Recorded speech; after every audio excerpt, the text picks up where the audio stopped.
Dans cet épisode, Tianjan voyagera dans les lointaines montagnes du sud de la Chine pour passer du temps avec les chefs et les chamans de la communauté ethnique Dong. Son but, percer les secrets de leur extraordinaire festival de l'appel au ciel.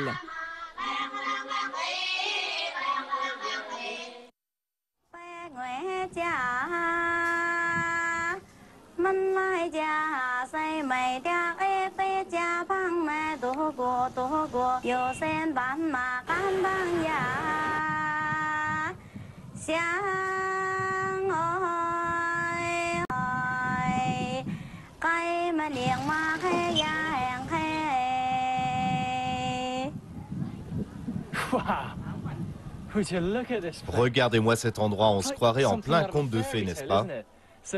Donc voici le village de Huanggang qui abrite les gens de l'ethnie autochtone Dong. Et c'est ici qu'ils organiseront le festival de l'appel au ciel, dans le but de faire tomber la pluie.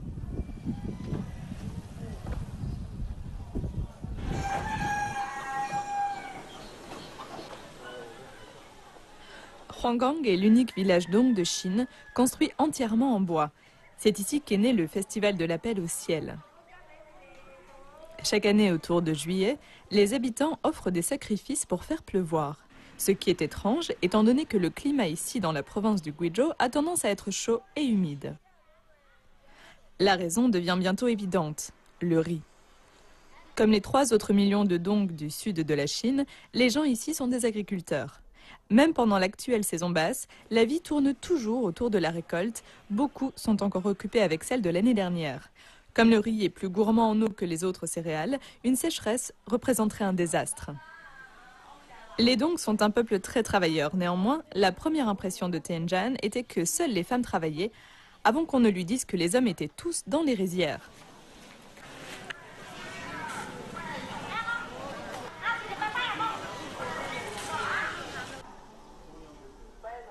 Ici, les gens se lèvent à l'aube pour aller dans leurs champs, puis rentrent à la maison pour le petit déjeuner à midi.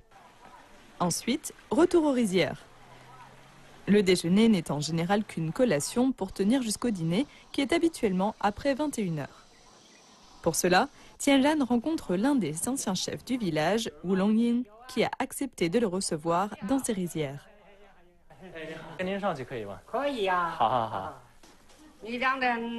Je vais avoir besoin de grands verres pour l'alcool. C'est beaucoup d'alcool. On va en boire beaucoup. D'accord. Ce sont vos petits-fils? Oui. On y va. On n'a pas besoin d'outils? Non, c'est bon. Notre village est pauvre. Nous plantons et récoltons tout à la main, contrairement à d'autres endroits où ils utilisent des machines. Il y a 5 ans, le village a finalement été relié au reste du monde extérieur par les routes. L'électricité a été installée peu de temps après, bien que les pannes soient encore fréquentes. Malgré cette marche apparente vers la modernité, Wu Longyin organise l'espace de ses rivières de la même façon que ses ancêtres. Les Dong ont créé un écosystème unique dans leurs rizières et la seule manière de pouvoir l'expérimenter est de les traverser. On y va? Bon, très bien, d'accord. C'est le moment de vérité. Oh, mon Dieu. Alors, ça fait quoi? Ça fait bizarre. Vous savez, quand vous mettez accidentellement le pied dans un tas de bouse, vous dites « Dieu merci, je porte des chaussures ». Mais voici à quoi ça ressemble quand vous n'en portez pas. Ce n'est pas désagréable, mais c'est juste très bizarre, très très bizarre.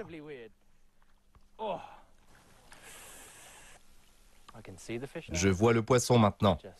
Il saute à la surface de l'eau pour s'amuser un peu. Et ne se rendent pas compte qu'un maître pêcheur va les attraper. Je parle de cet homme.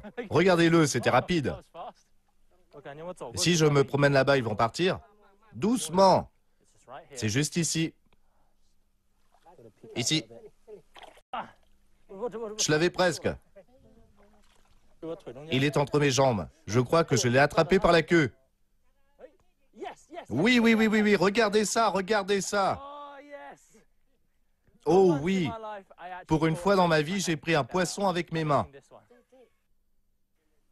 Vous avez vu, je mangerai celui-là. Maintenant, je sais pourquoi tout le monde porte des tongs, mais regardez, il y en a au moins 6 et ici une dizaine là. Nous avons fait une bonne prise.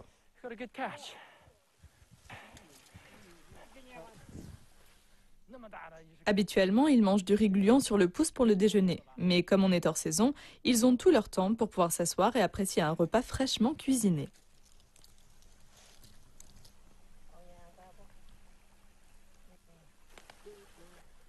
On peut commencer à cuisiner? Je pensais qu'il fallait un feu plus fort. Ah, on fait comme ça. Incroyable, c'est vraiment intéressant pour moi parce que je n'ai jamais mené ce genre de vie. Et vous ne voyez vraiment les gens cuisiner sur ces feux de camp qu'à la télé.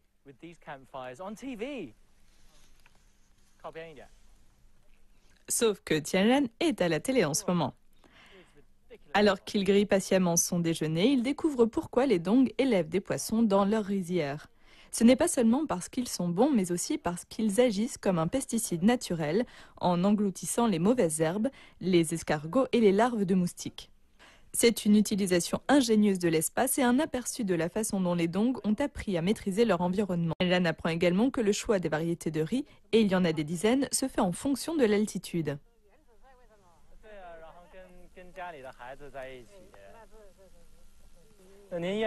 Vous préfériez que vos petits-enfants restent ou trouvent du travail ailleurs? Je préfère qu'ils partent. Ah bon? Cela dépend des compétences qu'ils développent. Qu'ils trouvent du travail dans une ferme ou dans une usine. Il leur faut une bonne éducation. Je veux qu'ils soient cultivés. Donc vous voulez que votre famille réussisse? Oui, c'est ce que je veux, bien sûr.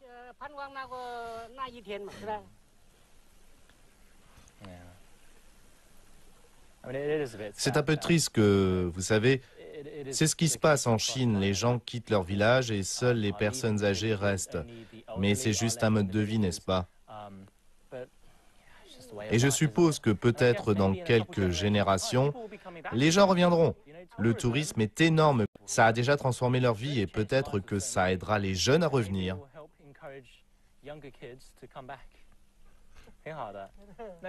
Si vous devenez professeur, vous préféreriez travailler ici ou en ville? Ici.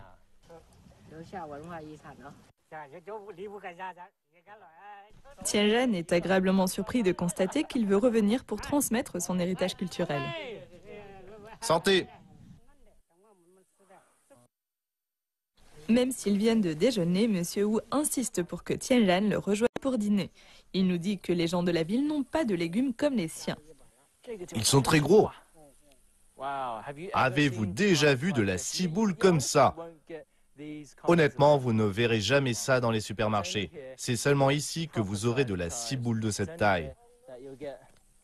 C'est seulement ici également que vous aurez des concombres de cette taille, qui sont courbés d'ailleurs. Dans les supermarchés, ils sont toujours droits, car les concombres courbés sont invendables. Mais c'est ceux à quoi sont censés ressembler. Maintenant qu'ils ont récolté leurs produits maison, il est temps de se mettre au travail. Comme la plupart des autres familles ici, M. Wu et sa femme ainsi que leurs petits-enfants sont restés au village. Les parents passent la majeure partie de leur temps à travailler loin d'ici, revenant seulement pour les vacances importantes. C'est une des raisons pour laquelle, comme la plupart des Chinois, les Dong adorent les fêtes. Car c'est un excellent moyen pour se réunir et se détendre, surtout dans le cas du festival de l'appel au ciel. Il a toujours lieu après le repiquage du riz, le 15e jour du 6e mois du calendrier des Dong. En plus d'appeler la pluie, le festival d'appel au ciel est également un important rendez-vous pour les relations publiques. Il attire les visiteurs d'autres villages Dong, permettant aux résidents de Huanggang de montrer leur richesse et leur hospitalité. Cela signifie que plus tard, lors de la réunion traditionnelle des aînés de plusieurs villages Dong alentours, Huanggang aura d'autant plus son mot à dire. Cet événement offre également de bonnes perspectives de mariage pour la jeune génération. Ce qui peut expliquer la raison pour laquelle les gens sont si enclins à s'aider les uns les autres. Après tout, ils ne forment qu'une seule famille. Je n'ai jamais été si heureux de battre un jeune de 15 ans aux échecs.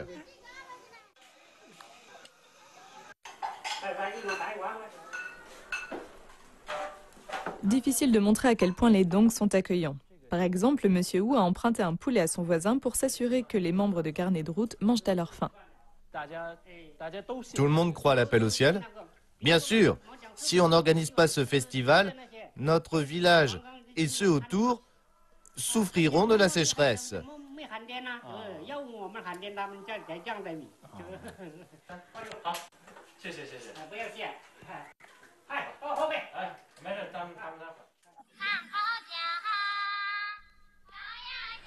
À suivre, Tianjan découvre la merveilleuse chanson emblématique des dongs et comprend comment ses notes et sa mélodie incarnent tout ce qu'ils sont.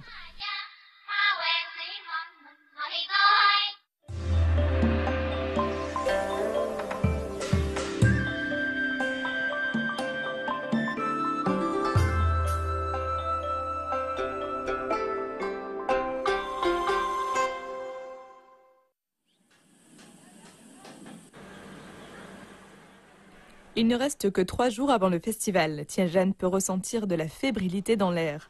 La plupart des gens sont à la maison, affairés à préparer le grand jour ou l'accueil des futurs visiteurs. 31B, qu'est-ce que vous faites? On prépare les stands. Il va y avoir des gens qui vont installer des boutiques temporaires.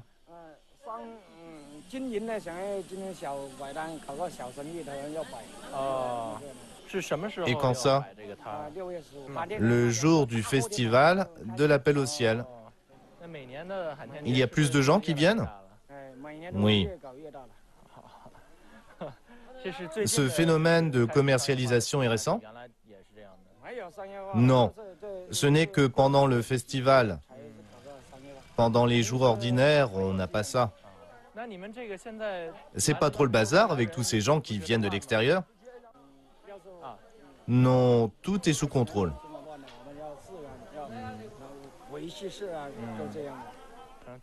D'accord, donc il n'y a que du positif. C'est ça.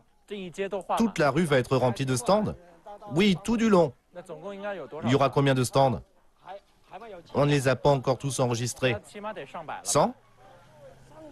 Au moins 200. Au cours des derniers jours, Tianjan a régulièrement entendu des groupes dans le village partir dans des improvisations chantées.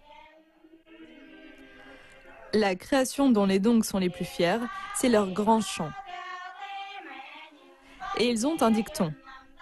Le riz nourrit le corps, les chansons nourrissent l'âme.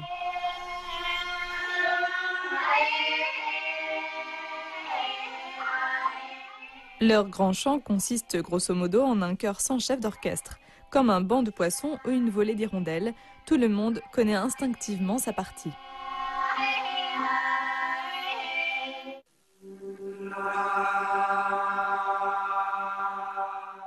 Lorsque vous les écoutez chanter, la mélodie coule si naturellement et faite qu'on dirait qu'ils chantent d'une seule et même voix.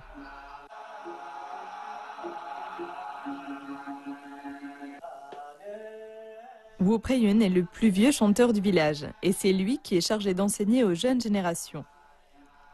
À l'origine, le grand chant imitait les sons de la nature comme les chants de cigales ou des oiseaux. Avec le temps, il a évolué en incluant des enseignements sur la vie, le mariage, l'histoire et la tradition. Comme les dongs n'avaient pas de langue écrite, le grand chant incarne fondamentalement tout ce qu'il représente. C'est pourquoi le meilleur chanteur est souvent la personne la plus respectée du village.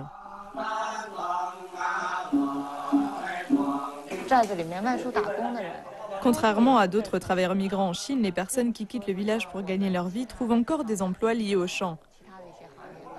Wu Preiyun et sa petite fille sont tous les deux chanteurs. Ils se produisent souvent sur les lieux d'attraction touristique et ailleurs. Bien que le nombre de chanteurs diminue chaque année au festival de l'appel au ciel, ceux qui quittent les villages popularisent encore le grand chant. Oui, ils ont réussi en dehors du foyer. Des moyens ont été mis en œuvre pour sauver cet héritage culturel et le grand chant est désormais enseigné à l'école primaire.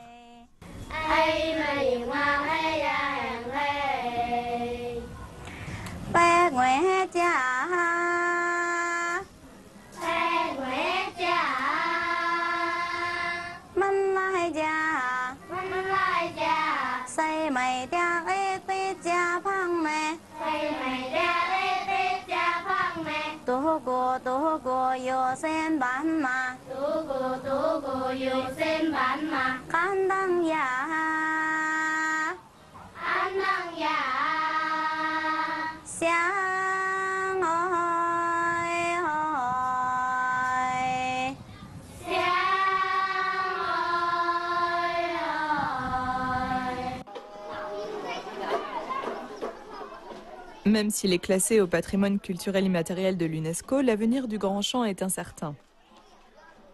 Chaque année, le Festival d'Appel au Ciel attire de plus en plus d'entreprises, et bien qu'ils contribuent au dynamisme économique de Huanggang, ils apportent également des distractions modernes et des aperçus séduisants de ce que peut offrir le monde extérieur.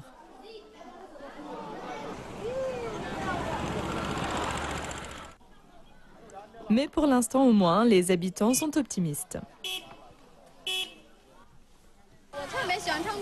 J'adore chanter le grand chant de l'ethnie Dong. Quand j'étais petite, tous les enfants de mon village l'apprenaient.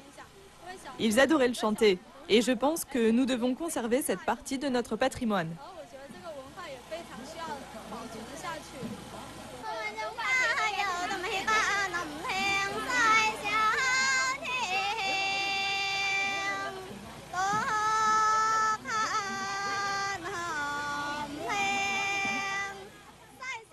Eh bien, si la jeune femme à laquelle Tianjan vient de parler entre sa boutique et est chanteuse du Grand Chant, il y a peut-être encore de l'espoir.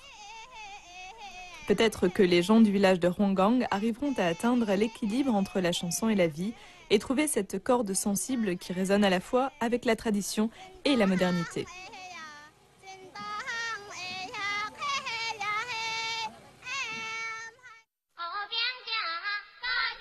À suivre, Tianjan a été témoin d'un bain de sang et d'un miracle, alors que Huanggang se prépare pour leur célèbre festival de l'appel au ciel.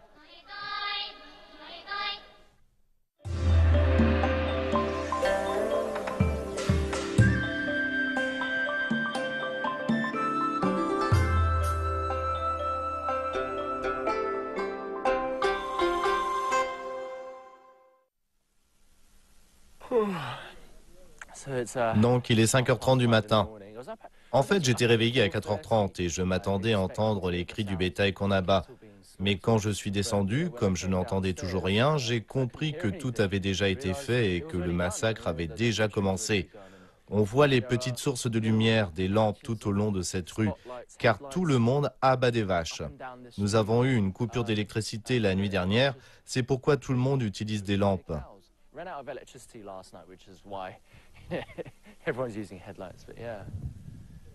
Donc ça a commencé. Nous sommes la veille du festival et comme la veille de Noël, aujourd'hui est un jour de fête. Avant le lever du soleil, chaque foyer doit tuer un bœuf. En général, plusieurs familles font un pot commun pour en acheter un, car cela peut aller de 5 à 7 000 yuan selon la taille de l'animal. Les Dong ne gaspillent rien, que ce soit le sang, la viande, les organes et la partie la plus prisée d'entre toutes, les aliments non digérés par l'estomac, tous sont partagés avant que chacun ne se dépêche de rentrer à la maison pour commencer à cuisiner. Les portes de chaque maison sont ouvertes pour accueillir la famille, les amis et même les touristes prêts à se régaler du meilleur repas de l'année.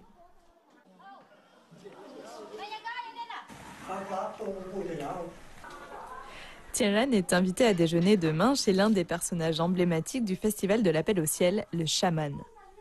Il vient d'une longue lignée de chamans capables d'explorer le qi, à savoir l'énergie du monde. Ils utilisent cette connaissance pour tout, que ce soit le choix des dates favorables pour les mariages ou le moment des cérémonies sacrificielles. Il est aussi le docteur du village qui connaît bien les remèdes à base de plantes, capable de lutter contre les esprits malveillants qui doivent toujours être apaisés avec des offrandes.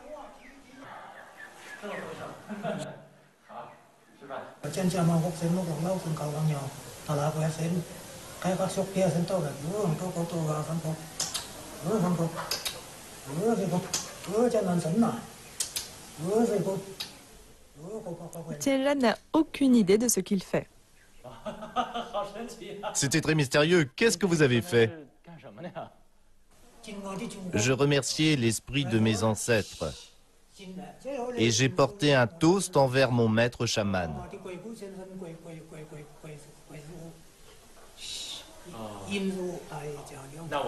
Donc on peut manger maintenant? Oui. Santé.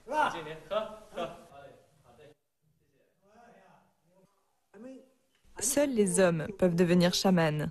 Et dès le plus jeune âge, les garçons sont guidés par un maître chaman qui leur enseigne l'histoire et la géographie locale, le yin et le yang et les 5 éléments. De plus, tout doit être appris par cœur.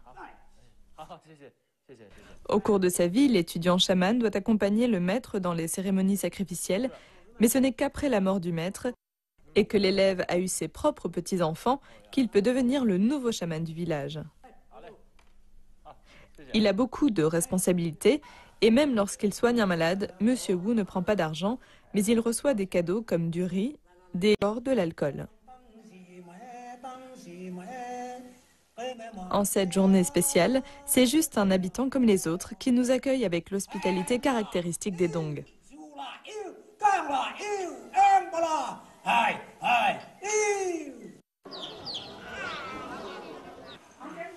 Au cours du déjeuner, Tianlan découvre que Monsieur Wu a un ancien calendrier Dong et qu'il est prêt à lui révéler quelques ficelles du métier. Donc voici les manuels pour chaman. Je n'ai absolument aucune idée du contenu de ces livres.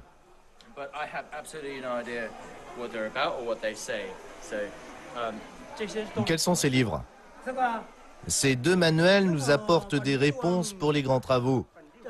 Je les utilise pour savoir quel est le meilleur moment pour construire des routes, des tours au tambour ou des maisons. Ceux-là nous servent pour les semences et les récoltes et d'autres moments de l'agriculture.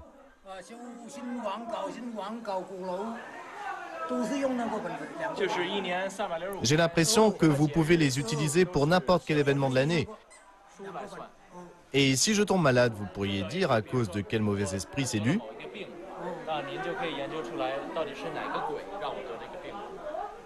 Oui, si je prends votre pouls.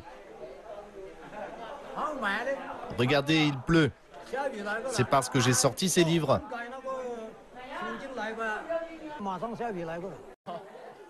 Ça veut dire que vous allez avoir une bonne récolte cette année?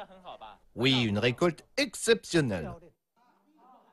Immédiatement après, il demande à Tianlan d'aller lui acheter un paquet de cigarettes, à quoi il répond « Quoi ?»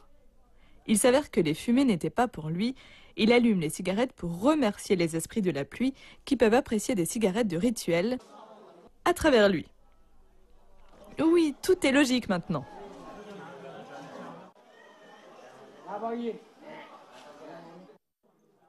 Enfin, les festivités commencent. Tôt ce matin, les aînés du village se sont dirigés vers les collines pour prier la pluie. Il semblerait que la scène soit prête désormais. Tout est en place pour que les gens passent un bon dimanche. Les filles, quant à elles, se parent de bijoux en argent valant des fortunes léguées en héritage. Les hommes ne portent pas de bijoux, mais un costume traditionnel et sont coiffés d'un couvre-chef.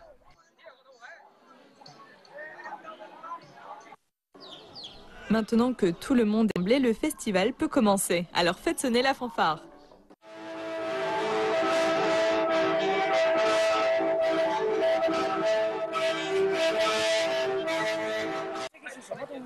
Ça pourrait ressembler à des cornemuses chinoises, mais ces instruments en bambou s'appellent des lusheng, dont on joue quasiment à chaque occasion. Aujourd'hui, ils annoncent le début et la fin du festival.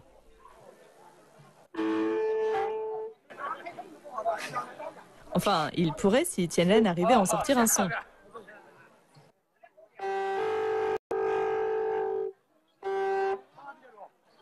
Tant pis. Tous ces touristes ont sûrement entendu Tianlan se ridiculiser avec ce lusheng.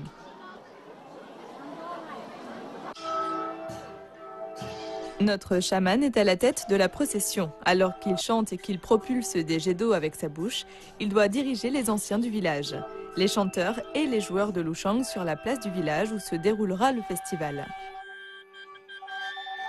C'est une affaire solennelle avec des paniers remplis de sacrifices et même un cochon vivant qui est offert aux dieux.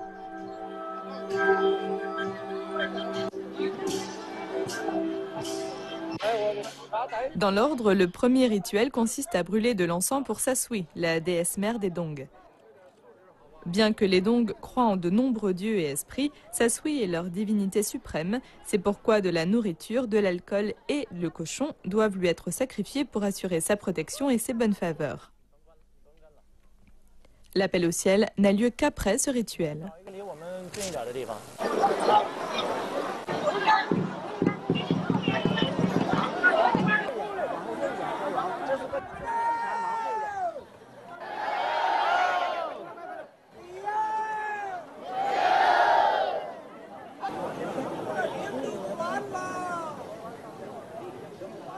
Traditionnellement, le rituel commençait à l'aube et durait plusieurs heures. Mais afin de rendre les choses plus faciles pour tout le monde, il ne prend maintenant que quelques minutes. Pendant ce temps, le chaman chante des moments de la vie des Dong, mais aussi leurs espoirs pour une pluie nourrissante et les joies d'une bonne récolte. Et juste au moment où le rituel se termine, le grand chant commence.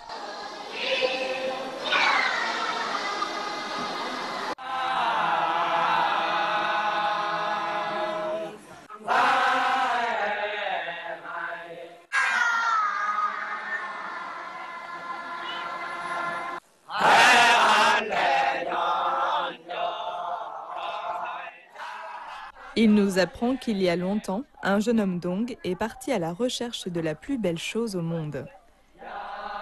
Et finalement, il est revenu avec une feuille tombée du ciel sur laquelle était écrite de la musique, suite à quoi les Dong pouvaient chanter les chants du ciel. Qualifier le grand chant de divin serait quelque peu exagéré, mais c'est vrai qu'il vous transporte. Cela vient plus du ressenti que de l'écoute en elle-même, comme si l'air autour de vous vibrait avec la chanson. Et c'est à ce moment-là que vous vous rendez compte en quoi consiste vraiment le grand chant. L'harmonie, l'unité et le ravissement de faire partie de quelque chose qui vous dépasse.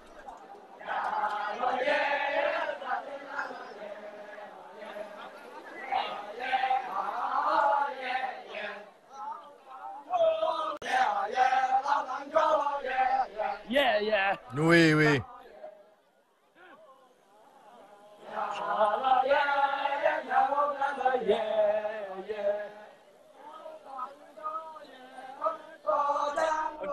Je dois dire que c'est un festival absolument incroyable. J'ai entendu dire qu'après, les anciens du village se réuniront pour discuter de la récolte de l'année prochaine. Mais durant tout ce temps que nous avons passé ici, je me suis rendu compte à quel point les habitants sont chaleureux et honnêtes. Et j'espère du fond du cœur qu'ils auront un festival fantastique l'année prochaine également.